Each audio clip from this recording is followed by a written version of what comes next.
allez? J'espère que tout le monde va bien. Alors on commence tout de suite, on rentre direct dans le vif du sujet.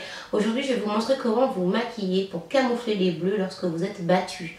Quand vous avez des coups, lorsque votre mec vous a tapé, qui vous a cassé la gueule, que tu as un bleu et que tu peux pas aller travailler, qui t'a étranglé et que tu as une marque. Je vais te montrer comment camoufler tout ça.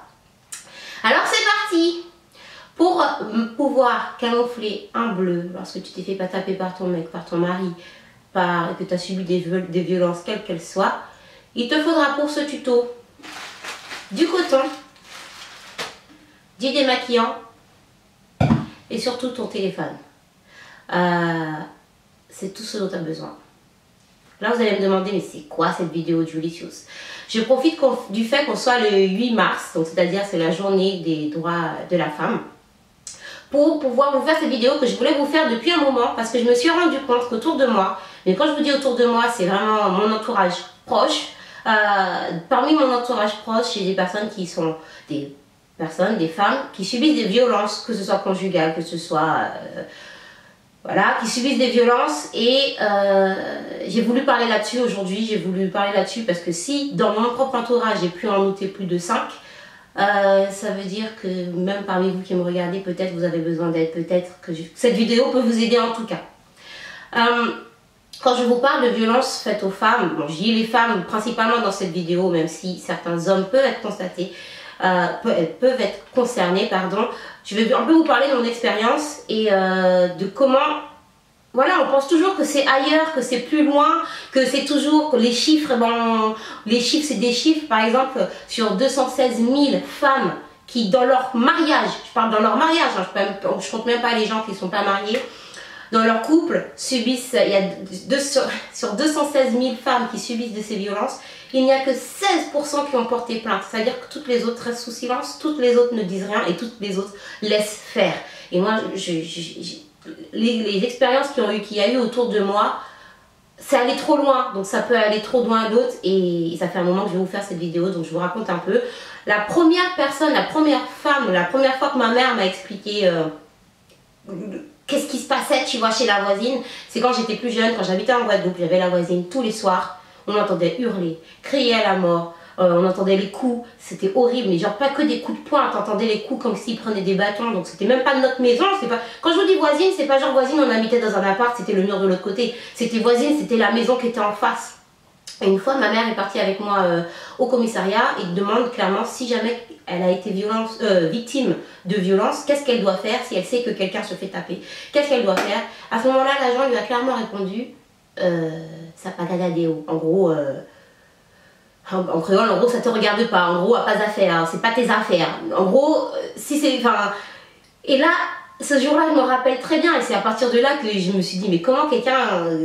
peut taper quelqu'un, comment un monsieur peut taper sa femme, sa chérie? Pour moi, les amoureux, tu sais, t'es love et tu veux protéger ta chérie, certainement pas la taper.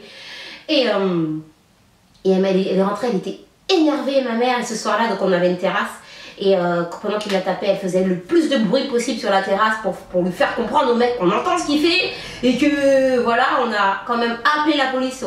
Elle s'était déplacée au commissariat, on a quand même appelé la police pour dire voilà qu'elle entend qu'il se passe une dispute chez le voisin. Là à nouveau le policier lui a fait comprendre, mais on t'a demandé de l'aide, enfin qu'est-ce qui s'est passé, en gros encore une fois mets-le-toi de tes oignons. Et du coup c'est resté. Ma mère elle la croisait, la voisine, on la croisait dans des états, mais vous savez quand c'est des femmes comme ça, elles restent, quand elles restent, bon ben elles sont... Ben, elle te dit bonjour, en gros, si tu la croises si jamais tu sors tes poubelles et qu'elle sort ses poubelles en même temps, ben elle va rentrer vite fait, elle va dire bonjour vite fait, elle va pas rester pour que tu puisses pas parler avec elle. Et souvent, ma mère, elle en parle, enfin, elle en parlait, tu la voyais tracasser, savoir qu'est-ce qu'elle pourrait faire pour cette femme-là, machin. Un jour, elle a parlé avec la dame, je sais pas ce qu'elles se sont dit, puisque je vous dis, j'étais plus petite, c'est pas des histoires d'enfants, enfin, à l'époque. Et finalement, un jour, il y a eu, je pense, la dispute, la frappe de trop. Et j'ai entendu un cri. Mais genre, cette fois-ci, c'était le mec qui s'est mangé un coup. Genre, elle a dû prendre toute son énergie, la nana. Et en fait, au fur et à mesure, elle avait commencé à déménager ses affaires pour partir chez sa mère. Et elle lui a mis, je sais pas ce qu'elle lui a donné comme coup, mais en tout cas, j'ai vu le voisin avec un plâtre, un genre de bandage, vous savez, des attelles à la jambe pendant très longtemps après. Et j'ai jamais revu la femme. Et voilà. Après j'ai grandi, donc voilà, je suis venue vivre ici. Je vous ai déjà expliqué ça dans une autre vidéo. J'ai grandi et là, il y a très récemment, il n'y a pas super longtemps, très récemment, dans la même année, j'ai eu 2 de mes cousines qui ont fini à l'hôpital à cause d'un mec. Ma collègue qui m'appelait en catastrophe le soir parce que une de mes collègues qui m'appelait en catastrophe le soir, je lui ai dit s'il te plaît, est-ce que je peux venir dormir chez toi, et je la retrouvais avec des bleus comme ça le lendemain trouvé. Et tu peux dire à une femme mais reste pas, pars, mais il y a plusieurs cas. Dans mes cousines, il y en a une qui m'a appelé direct le soir, j'ai débarqué chez elle, direct le gars, on l'a foutu dehors, tout, on portait plainte dans la foulée. En gros, c'était la première fois, heureusement, pour lui d'ailleurs, c'était la première fois et tout de suite elle a réagi, mais c'était genre une première fois, en gros elle avait un mur avec un plâtre. Quand j'arrive, je vois un gros trou dans le mur et le temps que je comprenne que c'est la tête de ma cousine qui est passée par là, je suis devenue folle. Et elle avait des minerves, etc. Enfin, après, horrible. Donc tout de suite, on a réagi, porté plainte. Et vous savez quoi? Malgré ça, on a porté plainte, on a l'adresse du gars, on a son nom, on a tout. Les policiers ont attendu qu'il y ait confrontation, donc que le gars vienne, au rendez-vous suite à la plainte. Et comme il n'est jamais venu, ben, il n'y a jamais eu de suite à l'affaire. Super! Là, vous allez me dire, mais dans ces cas-là, elle sert à quoi ta vidéo, Julie? Ben, ok, elle sert à quoi, mais elle sert peut-être à sauver des vies. Parce que parmi toutes ces expériences que j'ai eues autour de moi, il y en a d'autres où c'est passé pas très loin et qu'on est arrivé à temps, quoi. Pareil, j'habitais là où j'habitais avant, ma voisine du dessus. Parfois, j'entendais des cris comme s'ils se disputaient, mais parfois un peu plus. Elle hurlait. Un jour, moi, je prenais un bâton. Et je frappais le mur, en gros, arrête tes conneries. Mais en même temps, moi j'habite toute seule dans mon appart. Si le gars il arrive à taper sa propre femme, c'est pas moi qui va pas descendre pour venir me taper. J'avais déjà parlé de ça avec ma mère. Ma mère elle habitait aux Antilles à l'époque. J'avais déjà parlé de ça avec ma mère. Mais qu'est-ce qu'on peut faire quand on est témoin? C'est ça la question et je vais vous répondre à cette question dans cette vidéo. Parce qu'en même temps, tu te dis t'es témoin, mais tu peux pas agir à la place de la nana qui se fait taper. Si tu lui as déjà dit de se barrer, et ben excuse-moi, si elle reste, tu peux pas non plus l'enlever et la faire partir de là. Mais t'es quand même complice. T'es quand même complice si tu dis rien et si tu fais rien, t'es quand même complice de ce qui pourrait arriver de plus grave. Et un jour, elle hurle. Et donc là, j'ai dit non, j'ai appelé la police. Alors, au téléphone, la dame me dit, est-ce qu'elle vous a demandé votre aide? J'ai dit clairement, il faut quoi pour que vous veniez? Il faut que son sang dégouline à travers le plafond pour que je puisse, pour que vous puissiez intervenir. Elle m'a dit, bon, on vous envoie quelqu'un. Ils vous ont envoyé l'équipe, mais comme moi, je voulais pas qu'on vienne toquer chez moi et qu'on sache que c'est moi qui ai appelé la police au cas où. Je suis descendue, on va dans le bâtiment, j'ai attendu la police et ils m'ont dit, c'est vous qui avez appelé et tout. J'ai dit, oui, c'est moi qui ai appelé. Ils me dit, c'est où? J'ai même pas eu le temps d'ouvrir la porte pour dire c'était quel étage, qu'on a entendu du bas du bâtiment la dame hurler de toutes ses forces. Ils sont partis, les gars, les policiers, ils sont montés, ils ont toqué à la porte. Et le gars, il était chaud, hein, le gars qui tapait sa femme, genre quand la police elle a tapé, il fait, ouais, c'est qui? Là, ils ont dit, c'est la police. Bim, plus de silence, plus rien, silence, plus rien. Là, les gars, ils ont dit, ouvrez, il a dit, j'ai pas les clés. Comment ça, vous êtes enfermés dans la maison, vous n'êtes pas les clés? Et là, on l'a dit, j'ai pas les clés, ils voulaient pas ouvrir. Et ils ont défoncé la porte, ils ont amené le mec et tout. Et après, cette femme est venue me dire merci. Merci parce qu'elle n'osait pas, merci parce qu'elle n'était pas en gros, c'était pas, comment dire, c'était une étrangère qui était venue ici. Alors, je ne sais pas s'il y avait des histoires de papier ou pas, ça me regarde pas. Mais elle est venue me dire merci parce que pour elle, dans sa culture, dans sa truc, c'est que tu vis avec ton mari et t'as pas à partir de vivre avec ton mari. Alors il y a plein de situations, il y a plein de cas. J'ai vu plein de cas entre celle qui veut partir mais qui, par amour, se dit qu'il faut qu'elle reste, celle qui dit que ouais ça va passer, celle comme ma cousine qui ont réagi du tac au tac, mais ça allait trop loin. J'ai vu des points de suture, j'ai vu des minerves, j'ai vu des bleus, mais des bleus, tu reconnais même pas la figure de la personne, et tout ça c'est près de moi. Alors imaginez tout autour. Donc tout ça pour vous dire comment on peut aider quelqu'un, qu'est-ce qu'on peut faire. À ce jour, je comprends, là je vais m'adresser à si jamais parmi vous, il y en a qui peuvent subir des violences. Et quand je parle de violence, je ne parle pas que de se faire taper. Je parle aussi de pression morale, de pression psychologique, du style des trucs, ton mec, je sais pas si c'est ton chéri, ton mari, des choses du style, du chantage affectif.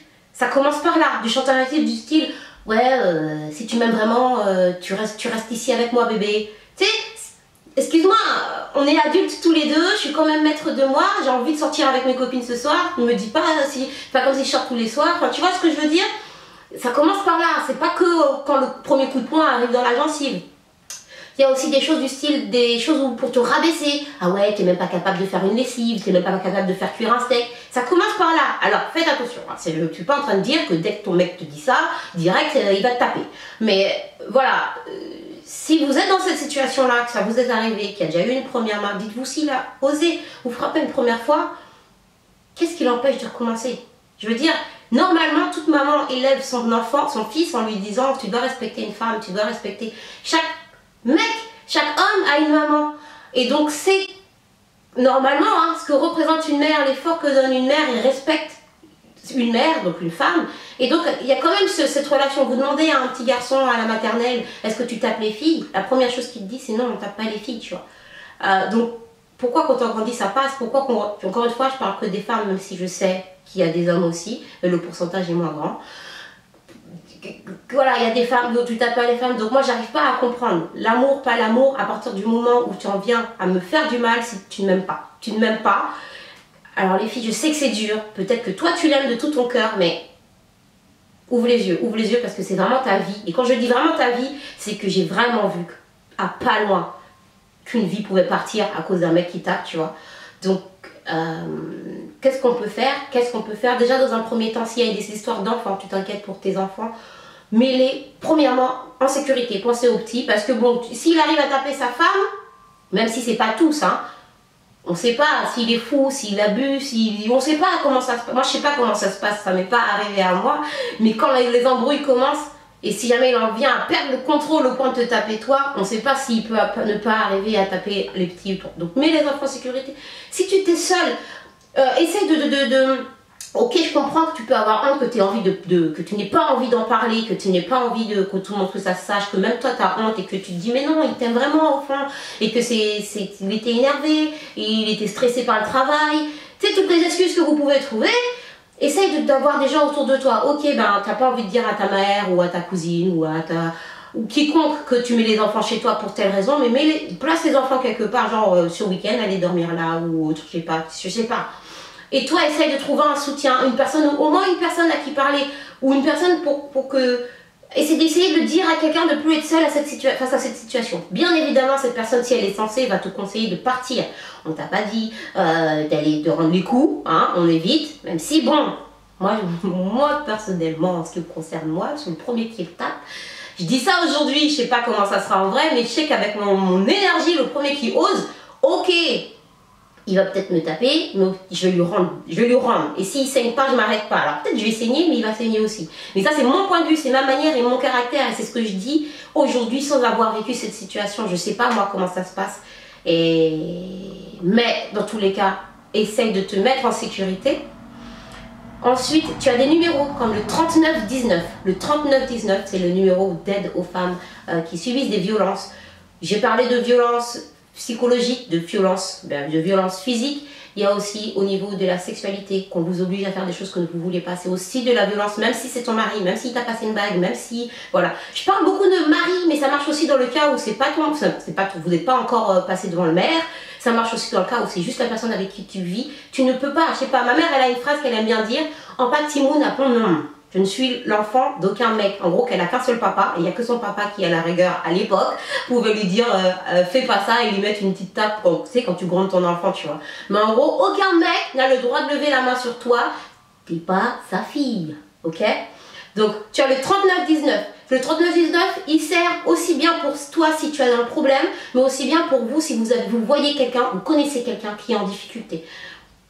Essayez, si jamais vous connaissez quelqu'un, si vous êtes témoin, d'essayer de parler avec cette personne, de la convaincre de se sauver la peau, et ça pourrait aider pas mal de femmes. Moi je trouve que s'aimer, l'amour c'est quelque chose qui est beau, quand c'est dans les deux sens c'est beau, pourquoi venir le ternir avec des choses comme ça? À partir du moment où il y a ça, il n'y a plus d'amour, il n'y a aucun Disney où tu vois que le prince il tape la princesse. Voilà. Ensuite, en termes de numéros, malheureusement, c'est pas des grandes aides, parce que vous allez me dire après, qu'est-ce qu'ils vont faire au 3919? Ben, vous allez avoir des gens qui sont adaptés, qui sont là pour ça, qui vont pouvoir te donner des solutions. Moi, je fais cette vidéo avec l'expérience que je connais, mais à part invité mes amis, enfin les personnes que je connaissais à déménager, à partir et à quitter la personne. Certainement écouté, d'autres non. D'autres non, j'ai pas dit que ça recommençait. Mais si jamais ça se reproduit, on pourra que lui dire, écoute, enfin même si on lui dira pas parce que la nana elle a eu comme ça. Mais bon voilà, au bout d'un moment tu diras, écoute, on t'avait dit que ça se fait une fois, ça peut se faire deux fois. S'il a passé le cap une fois, il peut passer le cap deux fois. Je vous le redis les filles. Les filles, les femmes, les mamans, madame, qui tu veux, je sais pas, mais si ce message te concerne, voilà. Voilà, donc vous avez le 17 pour appeler la police ou la gendarmerie. Vous avez le 15, vous connaissez normalement ces numéros, mais vaut mieux que je vous le répète. Le 17 pour appeler la police ou la gendarmerie. Le 15 pour appeler le SAMU. Je regarde en même temps pour pas vous dire de bêtises, pour pas vous mélanger, pour être sûr de mes informations. Donc le 15 pour appeler une aide médicale 24 heures sur 24. D'ailleurs, le 15, vous pouvez sauver une vie en appelant le 15 plutôt qu'en appelant le 18. Parce que le 18, ce sont les pompiers qui n'ont pas forcément du matériel médical suffisant pour réanimer quelqu'un, pour injecter quelque chose à quelqu'un. Donc en appelant le 15, vous pouvez plus facilement sauver une vie en emmenant la personne à l'hôpital et qu'en appelant le 18. Et finalement, le 18 pour appeler les pompiers. Voilà, je m'arrête là sur cette vidéo, c'était un petit papotage un petit peu spécial, je suis désolée si j'ai cassé l'ambiance, mais je suis désolée, je pense que c'est aussi notre rôle, mon rôle en tout cas, si j'ai aujourd'hui une communauté qui grandit de jour en jour, des filles qui m'écoutent, vous m'écoutez pour les conseils beauté, vous m'écoutez pour les conseils, tous les conseils que je peux vous donner, et ça fait aussi partie de la vie. Si j'avais une petite sœur, ce sont les choses que je lui dirais, ce sont les choses que m'a dites ma mère, les choses que m'ont dit les personnes qui tiennent à moi. Donc moi je tiens à vous, je transmets ça avec vous. Et si je peux aider quelqu'un, si ça a pu aider quelqu'un cette vidéo, je suis très contente. Si ça a pu faire un déclic dans la tête de filles, de femmes, voilà, je suis super contente. Et voilà, c'est tout. C'était le papotage du jour. En attendant, je vous souhaite quand même à tous une très belle fête de la femme, même si c'est pas comme ça, enfin, célébration des droits de la femme. J'espère vraiment que vous n'êtes pas trop nombreuses à être concernées par le sujet de cette vidéo, que voilà, vous êtes plus nombreuses à vivre un grand amour bien, en bonne santé, heureuse, idyllique, même avec les hauts et les bas, comme dans tous les couples, hein, j'ai envie de vous dire. Et voilà, moi je tiens à vous mes Julicious, donc je vous fais des très gros bisous, prenez vraiment soin de vous sur tous les terrains. Et voilà, je vous fais des gros bisous, ciao ciao. Ah oui, vous avez aussi le site stopviolencefemmes.gouv.fr qui peut vous aider. Je vous mets les adresses en barre d'infos. Et oui, je vais aussi vous mettre un petit spot publicitaire qui était apparu, qu'ils avaient fait aux Antilles. Donc je crois qu'il est en créole, je vais le réécouter, je vous le dirai. Il est en créole et en français, donc je suis désolée si vous ne comprenez pas, mais des spots publicitaires anti-tapage des femmes, il y en a des milliers et des milliers. Donc je vous invite vraiment à les regarder, à les consulter et à aider autour de vous si vous voyez des gens. Parce que ce sont souvent des femmes qui sont isolées ou qui s'isolent. Voilà. Voilà. En tout cas, mes Julicious, prenez soin de vous. Je vous fais des très gros bisous. Je vous aime très fort. Merci d'être là. À bientôt. Ciao, ciao.